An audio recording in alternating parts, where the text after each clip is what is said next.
that true? I believe that was the story. That was the first one. That could actually be true. Well, speaking of decks with no Force of Will, neither of these decks have Force of Will. Ross Merriam's playing Elves. He's playing against Damon Whitby's Dredge deck. Yeah, we've had a lot of manaless Dredge on camera the last couple of weeks. Damon playing a more classic style. No real big reanimation target. This is a pretty streamlined build. I mean, there's not even a Flamekin Zealot hanging out here. It's just Narcomoebas, Icarids, the Dredge creatures in question, and Bridge from Below as the way to win. Yeah, for those of you not familiar with the matchup, but this is going to be a pretty quick matchup between the two decks. Both decks are goldfishing. We see here, Whitby was on 6 cards. Dredge, though, not a problem with mulligans for the most part. There are some difficulties with the Dredge deck. Elves, because it has creatures, can nuke Bridge from Below sometimes. You see, Whitby is off to the races here. He had a turn 1 Putrid Imp and discarded a Dredger, discarded a Stinkweed Imp during his draw step. You see here, he hit a Narcomoeba, and for the turn now is casting Faithless Looting. So for those of you not super familiar with Legacy play, all the Dredge is trying to do is flip over its graveyard here by replacing its draws with Dredges. You're seeing this Faithless Looting getting flashback. This is going to allow him to get Narcomoebas into play and Bridge from Below's into the graveyard alongside Cabal Therapies, which allow him to attack Ross's hand and put more tokens into play, all this eventually culminating with potentially a large reanimate, although that package is not available in Damon's deck, or just overwhelming with Icarid and zombie tokens from Bridge from Below. Yeah, the cards like Dread Return and Cabal Therapy fall flashback for the cost of sacrificing a creature. So these Narcomoebas die, make a ton of zombies, and yeah, then you can basically win at will with those creatures. Yeah, and Mana Confluence and add to Damon's deck here. Usually these Dredge decks play City of Brass. Rashadan Port is a card in the format. And so Mana Confluence is a marginal upgrade over that City of Brass slot. Yeah.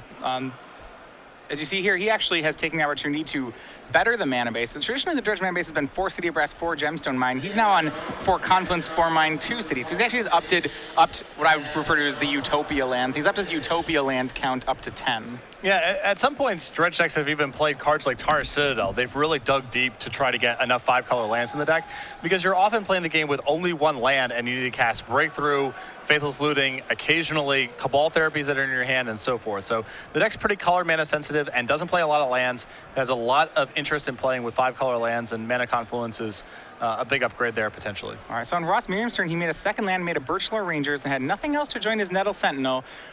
This is going to set up a really big turn for Dredge. Ross will probably be under pressure to win on turn 3 or to do something very close to winning.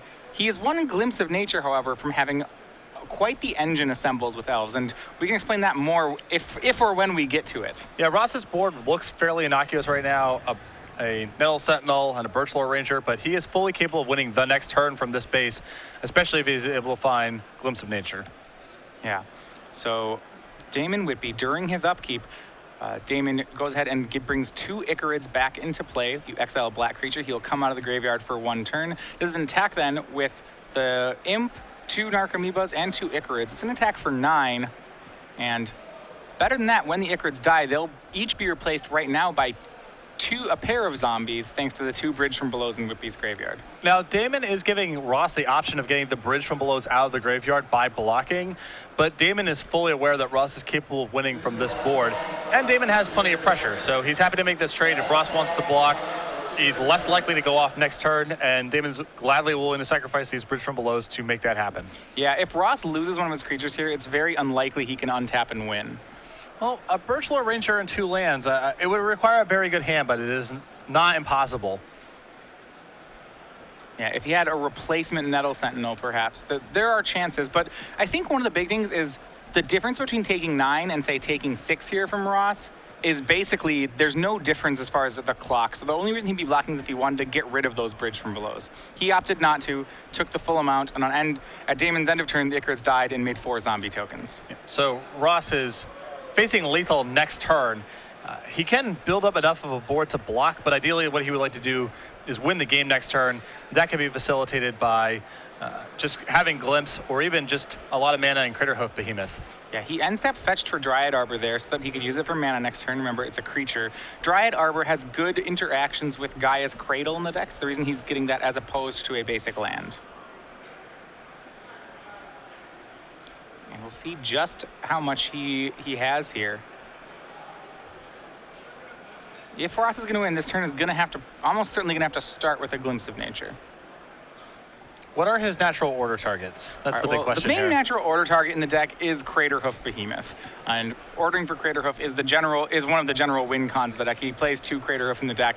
I suppose if he needs a piece to keep going, so say something like an Elvish Visionary or a Wirewood Symbiote to set up the pair of those two, which draws a lot of cards. He could in a pinch natural order for those, but I think because he's under so much pressure right now to win this turn, I think the natural order is basically just getting Craterhoof. Yeah. And for me, the most interesting thing in Damon's list is just the total absence of Bridge from Below. He is sorry, not Bridge from Below, Dread Return rather. No reanimation action going on here. He is just a straight zombie and Icarate beatdown deck in essence. And I think this is actually really interesting. A lot of the Dredge veterans that I've talked to about the deck have started to adopt this approach to the Dredge deck. We see Ross there just with 3 Gaia's Cradles, 2 more lands in a natural order. The deck only plays 20 lands, so that's really quite rare to see.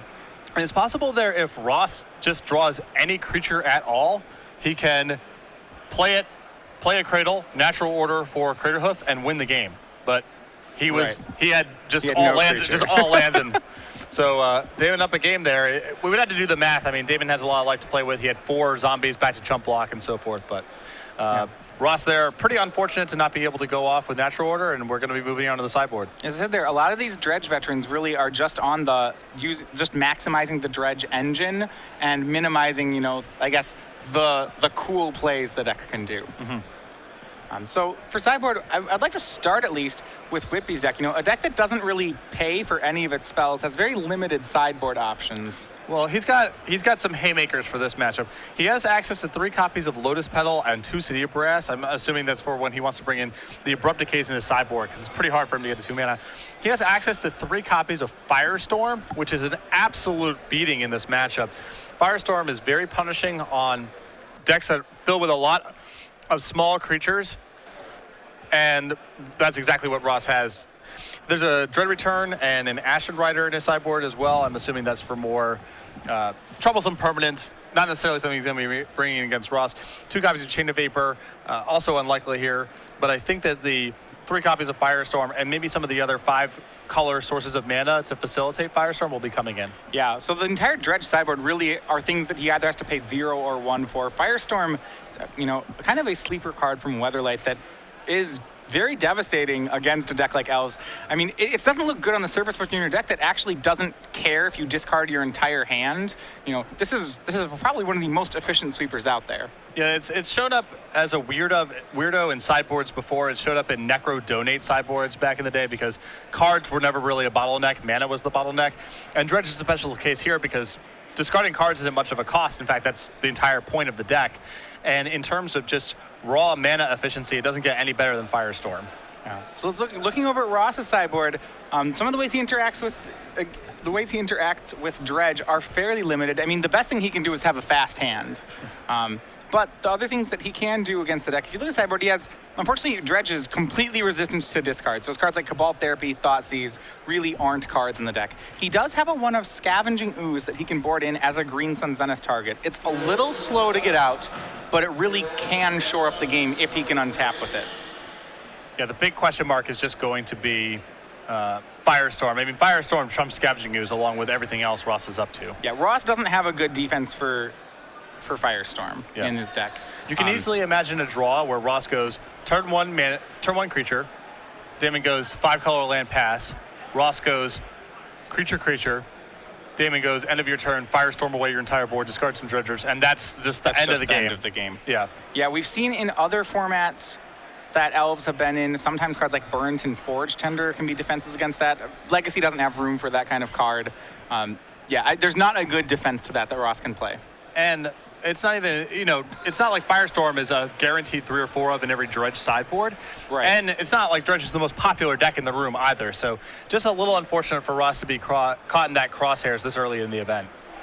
Right, so other things he'll probably try to do to speed up his deck, he does have another natural order in his sideboard. He may board up to 4 of those to just try to get a fast kill. Some of your fastest draws are just where you go creature into creature into creature natural order, then win. I would say by and large, Elves speed-wise, so like you can talk about combo decks and Legacy is where they are on a speed continuum. Elves is I would say generally a turn 3 deck when not disrupted. It has access to turn 2 kills, which some combo decks don't. So it does have fast draws. It's not guaranteed by turn 3. I would say it probably is guaranteed by turn 4 on almost any draw. So it's medium speed. Dredge is around the same speed. It's a little bit faster, but what Dredge does is it turn 3s people while therapying them 3 times. The other thing about Elves is it does have backup plans, which is something that Dredge doesn't really have access to. Right. Ross can win the game by just playing creatures and attacking. That's not out of the question. Whereas Dredge is all in on its one strategy. So Elves is a little more durable against sideboard hate, especially when it has access to things like Natural Order for Progenitus or Natural Order for World Spine Worm. It can get away from the combo element of the deck entirely and win with just a more manual package. Yeah, now in a combo mirror, the backup plans don't end up showing up too often. So I would say this probably gives the matchup a slight nod in Dredge's direction, as it just has the better plan A. To be fair, sometimes you do see Dredge attempt a plan B. You always get those games where Dredge tries to aggro people with Stinkweed Imps, and they occasionally work. It is pathetic to watch. It is definitely not what the deck is suited to do. Right. The best part is when you watch that happen, and then you watch it win that way. Yeah. But yeah, the deck's plan A is mostly what it does. So, pretty fortunate here for Ross that there's no reanimation package going on in Damon's list. Sometimes these decks have even Ellis Nord in the sideboard they can go get, and that's just game over for Elves. Yeah, Ross may not know there's no reanimation package, so he's probably boarded in this one copy of Gaddock Teague to prevent against such things. As it is, I don't believe there's a card that Gaddock Teague stops, other than Breakthrough in Damon's deck. And we see a turn 1 Deathrite Shaman from Ross. And Deathrite Shaman, of course, pretty potent here against Dredge.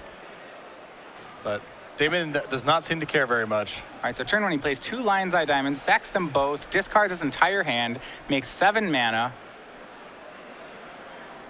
And, well, what he did, well, sorry, now doesn't make sense. He makes 6 mana, cracks his Sepulid Coliseum because he did have Threshold due to the fact that he was on the draw, right? Yes. Yes. Yeah. You can't, interestingly enough, you have to wait a turn to do that line on the play. But, so now it says 3, basically he's drawing 3, then discarding 3, so he's hoping he's gonna mill himself for somewhere around 16. And maybe a little fewer. I don't know if he found, depending on what dredgers he found. He found Grave Troll, Thug, and Stinkweed Imp. Now he has the looting left over in his graveyard. Yeah, he did have 6 mana from the Lion's Eye Diamonds, so he still has 5 remaining. Now 3, or so spending 3 on this, so now he has 2 left. I'm not sure what colors they are at the moment. I'm not sure how much it matters as he doesn't have a hand. This is a pretty explosive opening here from Damon. He's milling a lot of things on turn 1. Right. Dredge can be really unfair sometimes. This is one of those times. All right, so turn 1, I'll flip over half my deck here.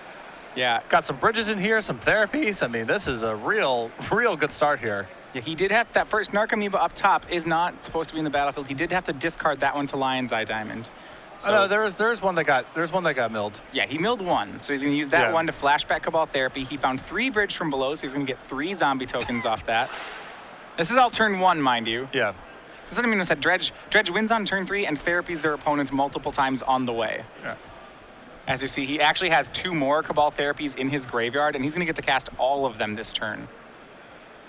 Which is should be able just to take care of whatever Ross is doing. Damon doesn't have to worry about the Craterhoof Behemoth, obviously. The Symbiote and the Natural Order are the cards with text box here, and Damon can just go after those. Yeah, his first name, it looks like, was a swing and a miss. I imagine he would probably named Glimpse of Nature with the first one. Yeah, that's the biggest risk. Yeah, Ross's fast combos involve. He named Quirion Ranger. That's all. That's fine. Sure, I guess he's worried about multiple Deathbright activations potentially. Yeah. Okay. It doesn't really matter too much what he names the first one. It's kind of a blind guess. It's the second 2 that he's going to actually get value off of. And he goes ahead and therapies with a Symbiote. He's going to leave Natural Order for right now. There's no risk of Ross casting it next turn, so. unless Ross wants to use a Deathrite Shaman to strip away a therapy in the graveyard. Yeah, he may actually, I mean, yeah, it'll be interesting. He may do that if he sees there's something worth protecting. One question is, how good of a turn does Whitby have coming up? He does have at least one Icarid in the yard. I wouldn't be surprised if there's more than one. We see his graveyard off in the upper right there. Yeah, he has just more, looks like just one copy of Icarid. So he'll get to bring that back, and when it dies, he'll get 3 more zombie tokens. He needs to be careful to not... This is one of those situations where if Ross can kill his own creature, he can actually put a decent hamper on Whitby. Mm-hmm. Yeah, Whitby would like to get a couple bridge activations here before being willing to trade. And Ross is going to go for a card. He's going to go ahead and take that Icarid before Whitby gets the chance to bring it back. Heads up play there. So all Whitby can do on his turn is Dredge 6 off that Golgari Grave Troll. We see Firestorm and another Cabal Therapy, but no Icarids, no Narcomoebas, which this means this should be a safe turn for Ross. Yeah, and the second Deathrite Shaman gives him a lot of insurance going forward as well. Yeah, the double Deathrite Shaman may actually be able to carry the game here. From this spot, Damon's running out of relevant cards. Of course, he has no mana to function with, and he only has Icarids and Narcomoebas that allow him to get the ball rolling again from here. Yeah. When you're playing playing such a different game like Dredge is here, you know, you get pretty unusual board states. Like, where, you know, right now he's milled over half his deck, but he doesn't have any. He has 0 mana sources, so as it is, 2 Deathrite Shamans is incredible against him. And he does not choose the therapy away this natural order, so Ross has access to it this turn. Yeah, and almost more important than the fact that Ross has a natural order is that the natural order causes Ross to sack a creature. Mm-hmm. So like natural order is the way Ross can kill his own things. Now, if Ross is feeling particularly safe here, he should be counting the dredgers that Whitby has. He has a Thug, a Stinkweed Imp, a second Thug, a second Imp, a third Imp. So he has 3 Imps, 3 Thugs, and a Grave Troll. So I guess Ross is a ways off from just hitting all the dredgers. I'd be surprised if that's his plan. I think Ross just wants to kind of contain the Icarids and maybe the Cabal therapies as well.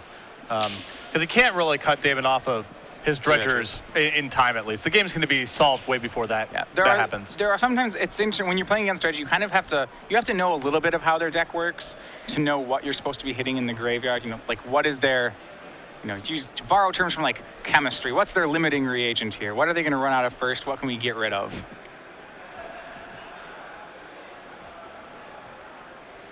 You know, right now it was Icarids, which is why Ross went for that one. And he's going to pass the turn back with the making Birchlore Rangers. Another mill for 6 off Golgari Grave Troll. And with the Narcomoeba trigger on the stack, Ross looks like he's going to go ahead and exile the Narcomoeba. And this is a really problematic situation here for Damon, because it's not clear he has the ability to get any traction going at this point, because all this is predicated on him getting an Icarid or a Narcomoeba in play to restart the Cabal Therapy, now make some more zombies, now get some momentum going. So he would have to hit a Dredge 6 with 3 copies of Narcomoeba and or Icarid, so that Ross couldn't exile all of them. And there they go. Yeah, the zombies went ahead and attacked. One of them was double blocked by Birchlore and Deathrite, so the Deathrite died. Now all the bridges are gone. And I think Ross has looks like he's succeeded here. Yeah.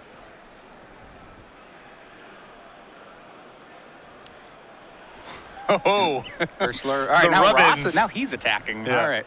I mean, really, the interesting part about playing against Dredges, I don't think Ross ever has to go on the aggressive here. He actually can just shut down the deck and win however he chooses to. I mean, he can deck Damon from this spot, in fact. You see, from Damon, an Icarid was flipped off. That was a Dredge 5 off Stinkweed Imp. Remember, Damon has no way to actually discard these dredgers, which he's putting in his hand. So his hand is just becoming this mess of Grave Trolls and Stinkweed Imps with 0 mana sources. I think Damon is kind of realizing the writing's on the wall here. He's counting the number of things left in his deck that can get some forward traction, and there's essentially nothing. And now the bridges are gone too, so it's a whole nother dilemma. Yeah. There's 1 bridge left still in the deck at the moment. Only 3 were exiled there. But you're right, so the bridges are gone, An Icarid is gone, a Narcomoeba's gone. Ross is taking therapies at this point. I think on that bottom row behind the Mana Confluence, I believe there is an Icarid. I think this may be Ross just going for the kill right now. Get natural order for Crater Hoof, and that would be the ball game. Yep. Whitby is at 15. If Ross plays land 5, natural orders for Crater Hoof, he can swing with Dryad Arbor, Birchlore Rangers, Deathrite Shaman, and the Crater Hoof himself. That should be enough damage. Korean Ranger comes into play. And yeah, that'll be enough. With Damon C, we'll bring it to game 3. Yep. So very explosive opening there for Damon, but that demonstrated the power of Deathrite Shaman against Dredge. And part of the reason that Dredge is not as popular as it was 2 years ago, people have access to a very potent main deck card to fight Dredge. It's not going to be good enough on its own. And if Damon's on the play that game, it's possible Deathrite Shaman isn't even close to enough. But when you're supplementing it with other stuff, it's a really potent weapon. Yeah, well, one thing that Dredge can do is because it's on such a different axis than normal Magic is that it reduces your opponent's deck to just a handful of cards. Like, if you look at Ross's deck there, all Ross's deck was, as far as Damon is concerned, was some green lands and some Deathrite Shamans. Yeah, Dredge is one of those decks. There's a couple of them in Legacy. I think Dredge is the most pronounced of them that says, there's 15 or 20 cards in the format that I care about. However many of those you present is probably going to dictate how this match goes. But everything else is just not part of this game. Right. Now, unfortunately for Dredge, those 15 or 20 cards, a lot of them are prevalent features of the format. And so it doesn't win every tournament, but it does minimize and marginalize what your opponent is up to. Yeah, some of those cards go in and out in popularity.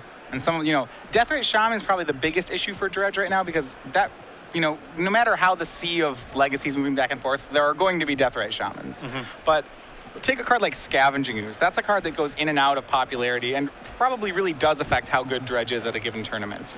So Deathrite Shaman, I think, is a blessing and a curse for Dredge. It's bad on the surface, of course. It's a main deckable card that's good at disrupting graveyards. The upside is, because Deathrite Shaman is so prevalent, a lot of people feel like they don't need to sideboard the especially heinous graveyard hate. So 2 or 3 years ago, you used to see 4X Leyline of the Void. I remember playing Burden tournaments where I had 4 Tormod's Crypt. This was just kind of industry standard. You had to stop Dredge. You had to stop Dredge. And now, because of Deathrite Shaman, people feel that they could skimp on the sideboard hate, both because they have Deathrite Shaman in their deck, and so they have some game against Dredge, and also because people assume that people won't play Dredge anymore, or decks like it, because of Deathrite Shaman. So I'm sure Damon is going to be playing against way fewer Leyline of the Voids in this tournament than he would have 3 years ago, although he's going to be playing against a bunch of Deathrite Shamans game 1. I mean, when you think about it, about a year and a half ago, they printed probably the most hateful graveyard card to date in Rest in Peace. It is Tormod's Crypt on top of Leyline of the Void. This is a card that Dredge really has trouble beating. Well, it speaks a lot to the power level of Dredge, where Rest in Peace is often just too slow because two mana's too much. Too many. And it gets therapied away, or the Dredge board can be too advanced by the time Rest in Peace comes down. Right. So Rest in Peace is potent, but 2 mana is a lot to pay in Legacy. Yeah, it's interesting to me that that hate card is printed, and yet Dredge flourishes as a deck because, like you're saying, when Deathrite Shaman sees play too, then people don't just load up on Rest in Pieces, even though they could be doing it. You see, now Rest in Peace is pretty popular in Legacy, in part because it's very good against a lot of Tarmogoyf, Nimble Mongoose style decks. Yeah. And so Rest in Peace is pretty common because it does double duty. It's good in those decks as well. But Leyline of the Void, Tormod's Crypt, you just see far fewer of those copies of those cards than you saw a few years ago. Yeah, these 0 mana answers that Dredge can't deal with. Yeah.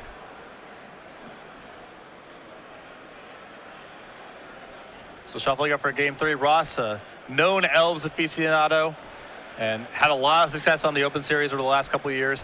Hasn't played as many tournaments recently, was really grinding a few years back, but Invitational top 8, bunch of success in the Open Series as well. All right, so game 3, this will put Damon on the play again. Dredge is a deck that mulligans a ton.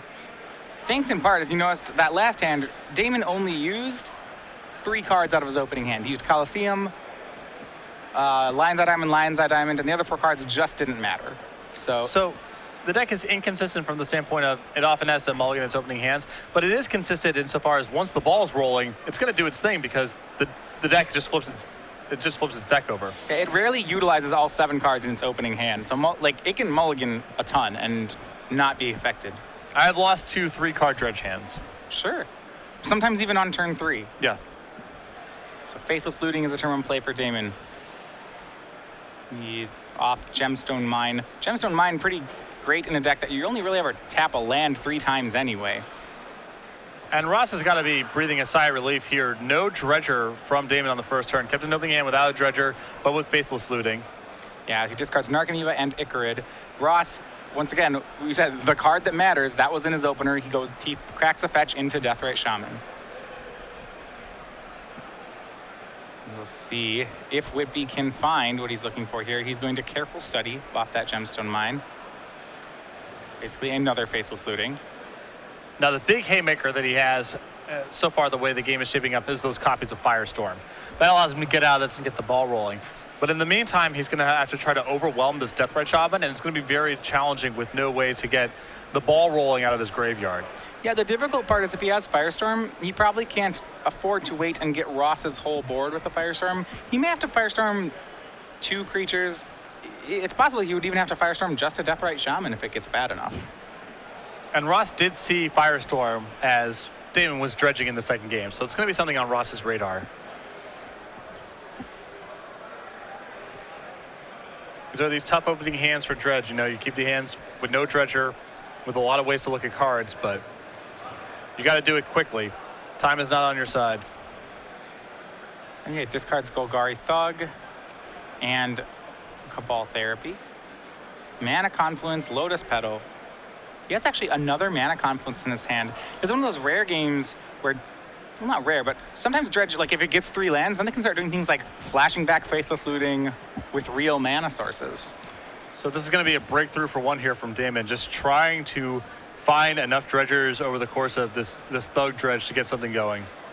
Yeah, Breakthrough, an interesting card. It's cast usually for X equals 1 or 0 out of the Dredge deck. You draw 4, and you discard everything but X. So sometimes it's actually just 0. You know, draw 4, then discard everything. Here he's going to get to keep 1 card. He'll probably keep a land.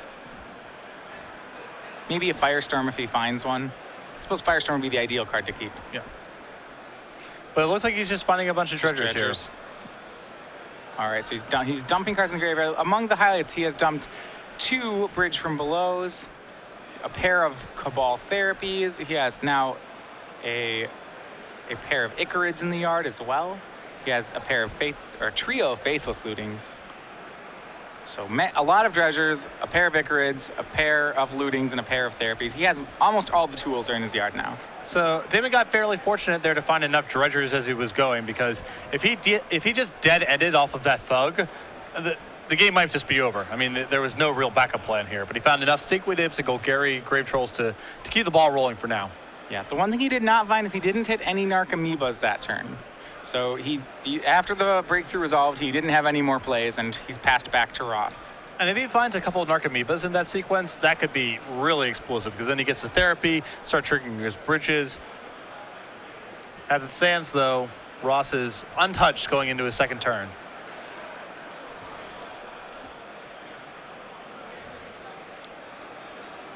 All right. So, yeah, Ross untaps with the 1 land and the Deathrite Shaman. Let's see where he goes from here. So if the clock's ticking and I'm Ross right now, I'm wondering, how many turns before things get real bad? Real bad either in you die or you get therapied so many times that your hand's gone. Thus far, if Ross is a really perceptive player, which I believe he is, he's seen a lot of Damon's deck throughout these 3 games. He's seen no copy of Flamekin Zealot. He's seen no copy of Dread Return. So he can pretty safely assume that there's no combo package going on in Damon's deck, which means he's likely going to have to win over the course of several turns unless some incredible series of dredges happen. So Ross has a lot more time than he would against some other builds of Dredge, because Damon has not demonstrated any ability to just go off with Flamekin Zealot in 1 turn. Well, speaking of going off, Ross is having quite the turn himself. We're going to walk through how this started. He did not have the second land or didn't play one. He played a Quirion Ranger with his first mana. Then he used Deathrite Shaman, exiling one of Damon's lands to make a mana. That mana was used to cast Heritage Druid. Then Quirion Ranger, untapped Deathrite Shaman, bounced the Bayou. So then he had 3 creatures. Those creatures used to Heritage Druid tapped to make 3 green mana. The 4th green, then he played a land, used the 3 green mana to cast Green Sun Zenith for 2, finding Scavenging Ooze, and that Bayou is still up. So he has 1 more activation, and next turn, so this is like an aggressive strategy from Russ, because this turn he has 1 activation of Scavenging Ooze, and next turn he'll have 4, 5, enough to really stop the Dredge deck. Right. So I imagine that Ross here is going to be going after Icarid because you can't really cut Damon off of dredging. Yeah, he's going to go ahead. We will see here. I mean, next turn he can cut Damon off dredging, most likely. I don't know. It's possible. I don't know exactly if we count how many dredgers. It's possible that Ross can get all of them. But this turn, yeah, Icarid seems like a likely candidate. Maybe Faithless Looting. Well, no, probably not Faithless Looting. If he has something to protect, I suppose he could get a Therapy, but Icarid seems likely. There doesn't seem to be any other really clear path here. It's also possible that Ross is just not going to use Scavenging Ooze this turn and set up further because there's no particular angle he can cut Damon off of.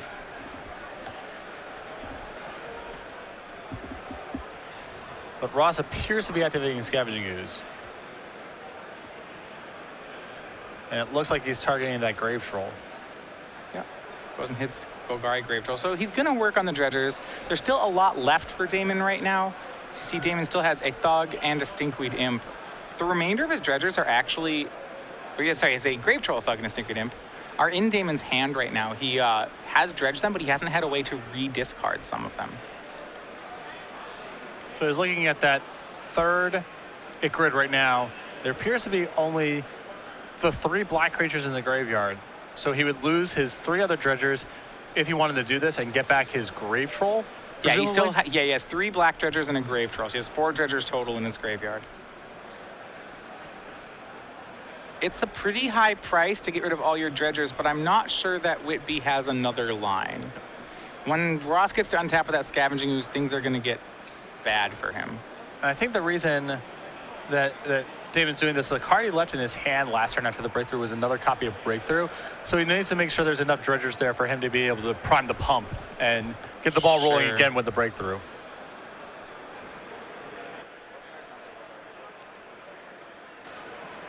And we see right now he dredges Golgari Grave Troll, putting another Thug into the graveyard.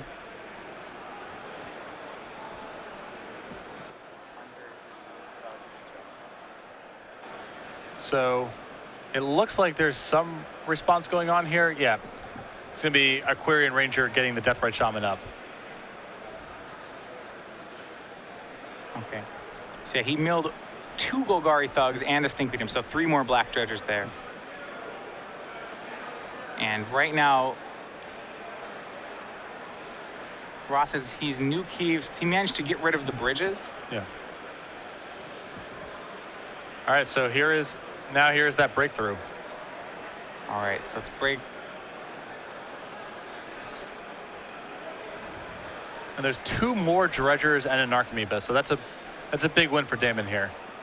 Yeah, he has enough dredgers that he should be able to survive a turn of Scavenging Oozing. I don't think Ross can get all the dredgers. No. He milled 3. Yeah, this turn he's milled 3 Thugs and a Stinkweed Imp. You see right now there's actually a couple arts of Thug. The one under that, in row 2, next to the card behind Golgari Thug is another Golgari Thug. It's just a different picture of Thug. And there is another bridge and another Narcomoeba. At this point, you saw Damon count out. He's concerned about getting decked at this stage. But his graveyard is really stocked. Yeah, he has pretty much all the tools in his deck are in his yard right now. The question is if it's enough to win. Yeah, he dredged Thug there with concession to the size of his own deck. And then he has to discard his entire hand. So here come the Narcomoebas. Yep, 3 into play. Remember, no Dread Return here, so there's no he can't Flamekin Zealot for the win immediately. If his deck had access to Dread Return and Flamekin Zealot, this would be a kind of situation where he could instant win with it. Yeah. Yeah, with the therapies and the number of bridges, he'd be in a great position to win outright. That's what I still like what he's doing here. If he gets enough disruption and enough zombies down, it seems unlikely that he won't still win. I suppose Ross could natural order into a lethal Crater Hoof, but this all depends on just how many zombies Damon can make. Yeah, first therapy named Glimpse of Nature. That one's gonna miss. Now we can see just how many, just what cards Whitby wants to take. And this game seems pretty good for Damon. Yeah, he's getting out in front, and this speaks a lot to the power of Dredge here. I mean, there is a Deathrite Shaman, a Scavenging Ooze, a lot of mana involved here, and it looks like Damon has the tools to power through it. Yeah, second Narcomoeba dies to therapy. That's going to take the Deathrite Shaman from Ross's hand. Third Narcomoeba flashes back to therapy. That's going to take the natural order. And he has a huge army of zombies.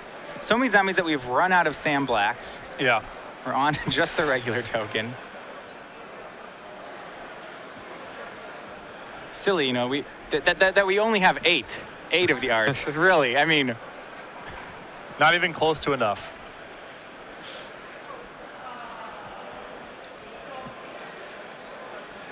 And he's actually flashed back the fourth therapy there. He's going to get rid of one of his own Icarids to do so. He's gotta find more zombies. Yep.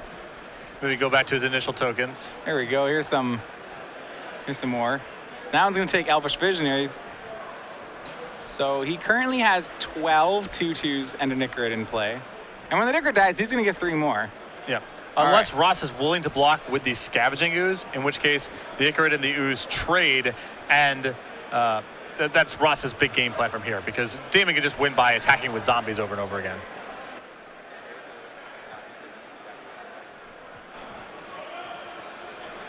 So we'll see momentarily if Ross wants to run a block out there, but it appears he values his Ooze too highly. All right, so swings in with Icarid, gets 3 damage in, gets more zombies. We have 15 zombies, it looks like, in play. And even a boatload of mana and Scavenging Ooze and Deathrite Shaman does not appear to be enough for Ross to get out of this. Now, he still has some pretty big draws, and he may have just found one there with Green Sun Zenith. Yeah, with Green Sun, Ross could still have a chance here. As odd as it sounds. The attack next turn is, if the number's right, if there's 15 zombies, that's a swing for 30. The most number of zombies Ross can let through is 8, so he'd have to have 7 blockers. That seems difficult. I don't think he can get that far. Well, he can gain a lot of life with the Scavenging Ooze and remove the Icarids from the graveyard.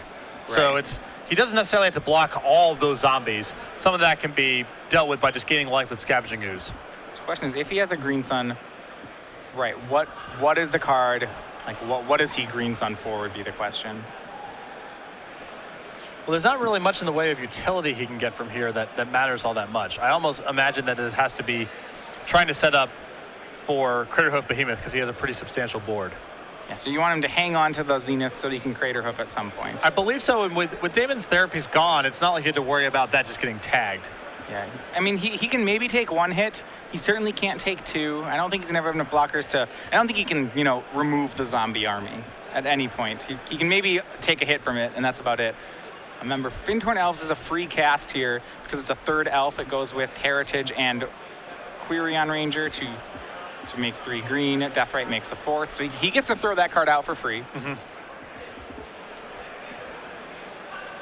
So he has the access to 4 Scavenging Ooze activations. That puts him to 21, but then he would only have... So he could block 4 zombies, then he's only taking 22 damage.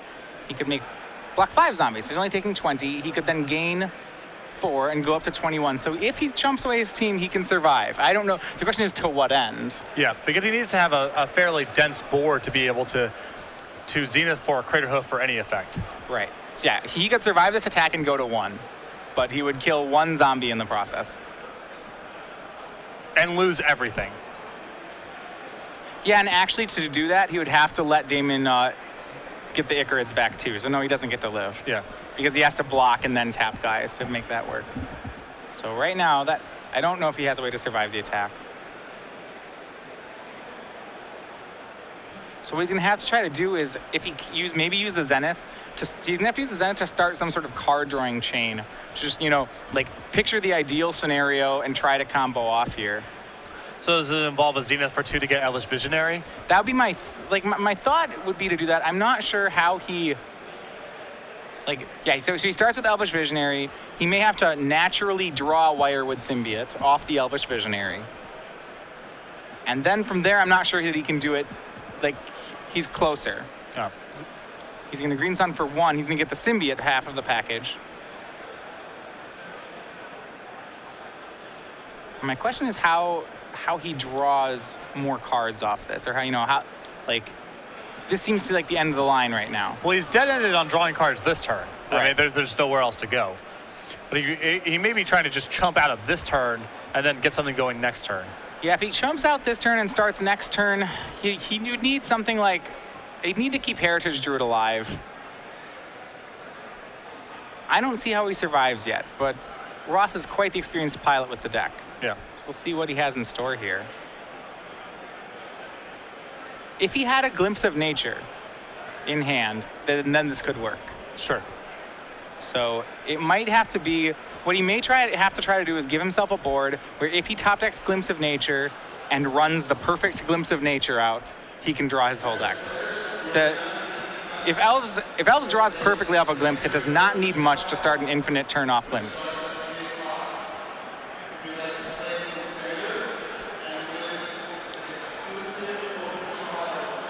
So Ross trying to figure out what he wants to untap to this Quirion Ranger. Yeah, he's bouncing the land, untapping. He also gets another untap. He can untap everything this turn thanks to Visionary. Yeah, so he's untapping Heritage Druid. Then he's gonna, he returns an Elf to untap the Findhorn Elves, plays the land, use the mana of Findhorn Elves to basically he recasts everything. Yeah.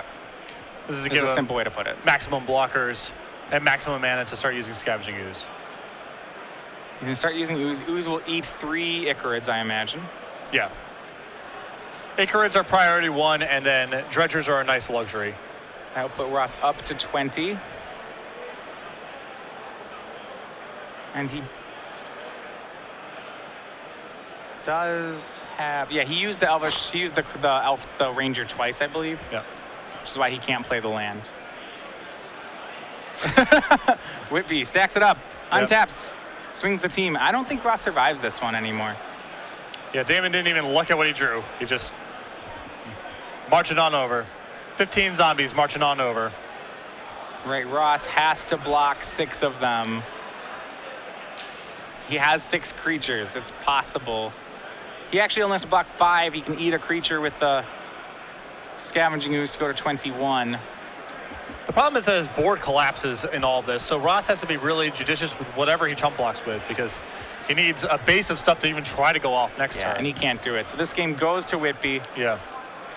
We'd have to keep, he'd want to keep it so that he has some sort of elf, he'd bounce an elf to his hand and try to keep enough mana creatures in play. Say, ideally he'd want to keep Heritage Druid and 2 elves alive so that if he drew Glimpse, he could start a Glimpse, make 3, bounce a guy, then start glimpsing. But I don't think he can keep enough resources left in play to do that.